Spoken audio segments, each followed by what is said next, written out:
na samu gare ki ni zan nuna. Ka faɗa ne domin kawai gidan kan zauna. Me kake yi min tun a baya dan in nuna? Karki ce min haka yanzu kin shigo zance na.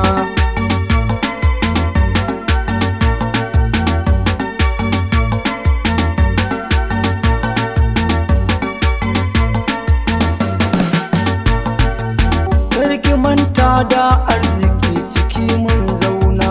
Na kasance ba wanki ba dare ba rana. Har kasar turai ni da ke a can mun zauna. Saudiya kuma ta zammuki kamar ɗakina. Har iyayenki da 'yan gidanku duk sun zauna. Ko ina kika ce mun muje a can ma kwana. Suturu sarƙoƙi gare ki sun fa a nuna. Rayuwar kunci har wuya ciki na zauna. Gaskiya ne ka muna gaji a wannan rana. Ni ka bani takarda na je gidanmu na zauna.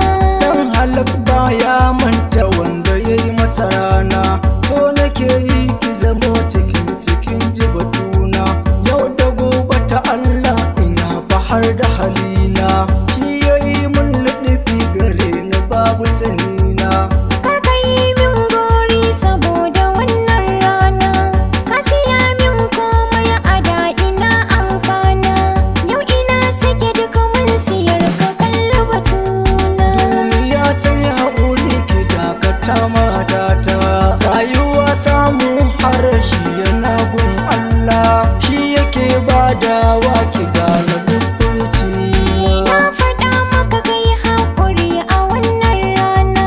Tausaya kar ki tafi ina jiran sakona. Za a ban kaya